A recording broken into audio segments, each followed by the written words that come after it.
Hi guys, in this video we're going to be going over the topic of area and surface area.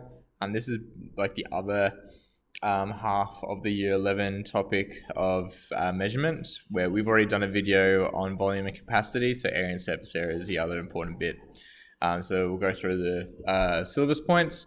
So this is similar to what was said in that previous video, where you just need to review and extend all these practical problems like perimeters and areas of all these different shapes. So you should know how to find the area of a triangle, area of a rectangle, parallelogram, trapezium, circles, sectors, and composite shapes from that. And sometimes you might need to use Pythagoras' theorem or use scale factors for similar figures as well. The idea is by the time you've gone to Y12 HSC, all these things should be known, and then there's a few things on the reference sheet, some of the more trickier formulas, but you should know how to find the area of basically any basic shape right now. Additionally, we also need to find the surface area of solids. So remember, surface area is when you're just adding up the area of each of the individual faces. There's also some special formulas. So for prisms, you're just adding up all the faces. Cylinders, we have a formula for that. Spheres, we have a formula for that. And composite solids, so, adding up the different surface areas of different shapes when glued together or cut out or something.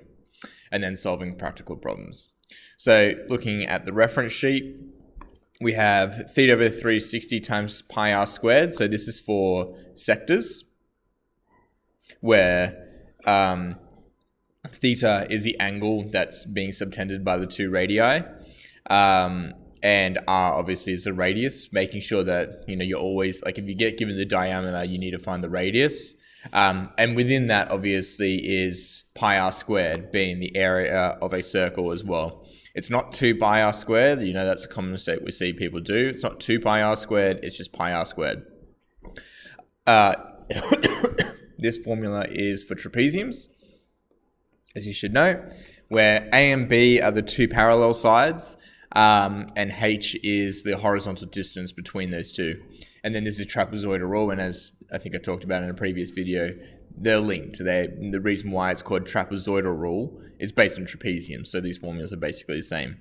And as for surface area, so this is for a closed cylinder. So closed cylinder, and so the thing is, we've got the 2 pi r squared. You need to remember that 2 pi r squared is two lots of circles, because you've got your pi r squared and we have two of them, because that's going to be the top of your cylinder and the bottom of your cylinder. And then this 2 pi r h is that curved surface going around. It's essentially just a rectangle that's being curled around. So that's for a closed cylinder. So we need to remember that an open cylinder is where we just cut that bit out. And this is 2 pi r h. Or if it's like a half open cylinder, like a bucket or something, then it'll just be 1 pi r squared. So you've only got one of the circles. And lastly is the surface area for a sphere, which is 4 pi r squared. And again, you see the pi r squared, it's based on circles, which makes sense. It's like a 3D circle. There's just 4 lots of that. So just look at the exam frequency and difficulty. Area and surface area isn't extremely common, but when it is asked, it's generally asking just to find the surface area of some shape. And to find the surface area of a shape, all you really need to know is find the areas of each of the faces. So like I said, you need to know how to find the area of a square, rectangle, triangle, circle, sector, all that kind of stuff. And some of these might include use of trigonometry as well to find missing sides. You should also, as mentioned here, you also should be able to convert between the units of area, so millimeters squared, centimeters squared, remembering that if we had, going from centimeters to meters, for example, normally we would divide by 100 to go from centimeters to meters. But now if I'm going from centimeters squared to meters squared, I need to divide by 100 squared. That's basically how it works. And then, of course, if I wanted to go from meters to centimeters, I'd be timesing by 100. So in this case, because I'm going meters squared to centimeters squared, I'm going to be timesing by 100 squared. Though with that all said, what I generally suggest you do is, rather than doing the conversion of the units at the end of the question, you should be converting the units at the start of the question, because it makes just everything a lot easier. Anyway, so that's that bit. Let's go into a few past questions. Starting off with question 2 from the 2008 paper, and the question 2 is actually a fairly simple one. So what is the surface area of this open box? And open, they're suggesting that it's open and I guess box as well. So you can assume that this top side is not there, but the bottom side is there.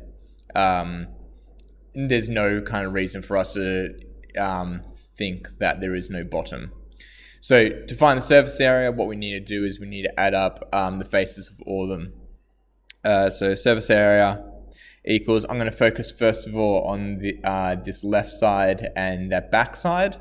So that's 2 faces, and this is a rectangular prism, so we know that both of these rectangles are going to be the same. So we've got 2 of them, and we're timesing by 2 times that, which is 3. So 2 times 3. And then next, we have this front side, and then we also have that back side, which are also going to be the same. So we have 2, lots of 5 times 3. And then lastly, we have the bottom, and that's going to just be 2 times 5. Now, we're not going to be doing that times 2 because, like we said, it's an open box. So there's only a face on the bottom. There's no face on the top. And then, so now we're putting this into our calculator. So this is 12, that's 30, and that's 10. So when you add it all together, you get 52 centimeters squared, which is your answer. Now, going back to like the working out, I strongly suggest that you use brackets like this, and if it even helps, just write like left and right. This is the front and back, and this is the bottom. All right.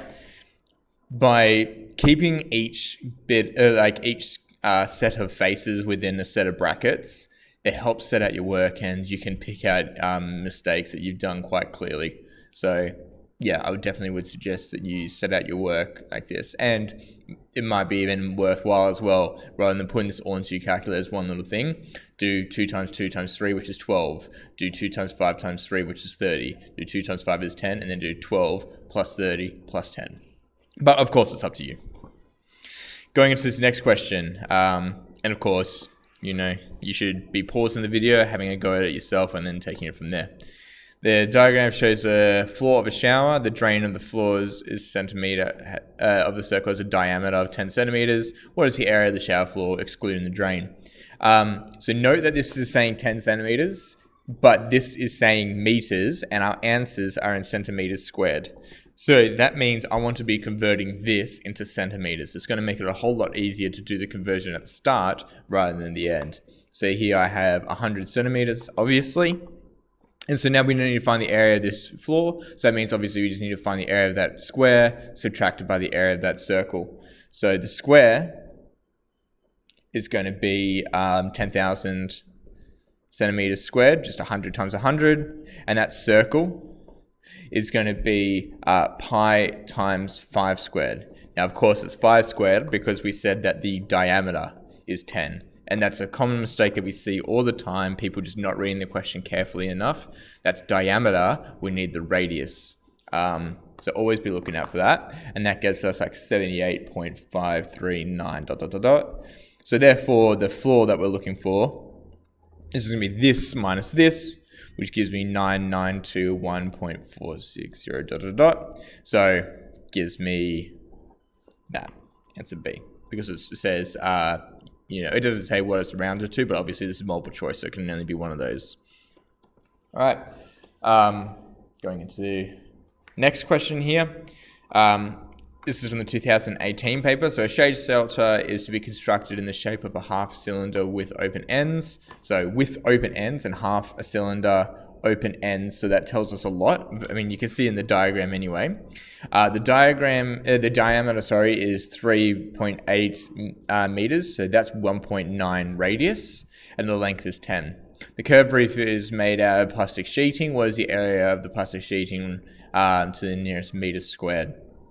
So we have a cylinder, and we're talking about surface area of a cylinder, really. So to recap, and it's on the reference sheet, the cylinder is 2 pi r squared plus 2 pi rh. But that we need to remember, as I was talking about previously, that is for a closed cylinder, but we're told that this is an open cylinder. So we're going to get rid of that because this 2 pi RH is just that curved surface, the bit that we're focusing on. Also, though, this is half that curved surface because it's half a cylinder. So that means the surface area that we're trying to find is going to be half of this 2 pi RH. So half times 2 times pi times the radius. And here the radius, like we said, is 1.9, making sure you're not doing 3.8. And then timesing that by that height or that length, which is 10. When you put that into your calculator, you get 59.69 ... So that's 60 centimeters squared meters squared. So to nearest meters squared. Because of course, that's what the question asked me to round it to. And if you don't do that rounding, you will get it wrong. So making sure you're looking at what the question's asking you to do at the end of the question. Last page, and this is just another surface area question where rather than just using one formula, you're kind of going to have to think about all the different faces on this. So a composite solid consists of a triangular prism on top, which fits exactly on top of a cube. So that means there's no little gaps in between that you need to be thinking about. On top of a cube, as shown. So find the surface area of this composite solid. So what we need to do here is, rather than trying to do all the faces at once, with these composite shapes, it's always best to do one shape at a time. So let's focus on the triangular prism first.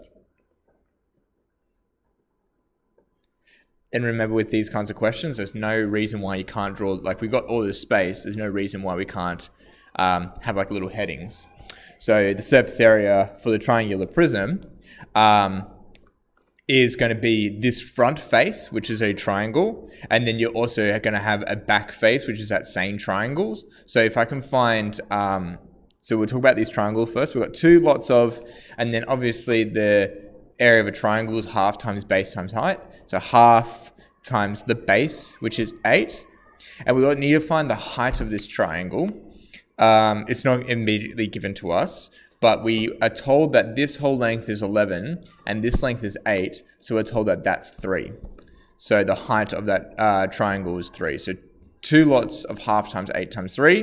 Those are the front and back triangles. And then we also need to be doing these rectangular panels as well. So that this rectangular panel is, we've got 2 of them. So 2 times 5 times 8. And then when you put that all in, you get 104 centimeters squared. So we've done our triangular prism. Now we just need to do the cube.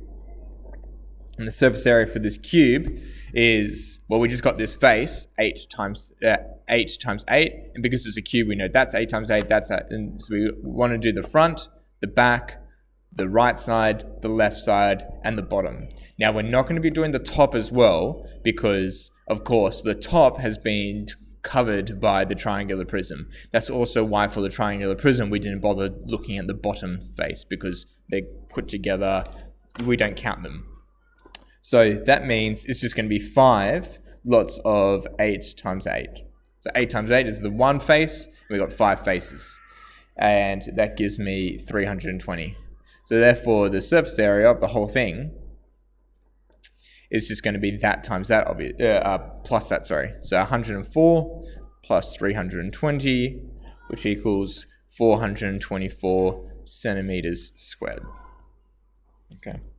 Anyway, so in those questions, and you'll see that with other past HSC questions and trial questions, most of it just comes down to looking at the shape that you have, picking out what kind of shape it is as well, first of all. So if it's a cylinder or a sphere or something, you have special formulas for it.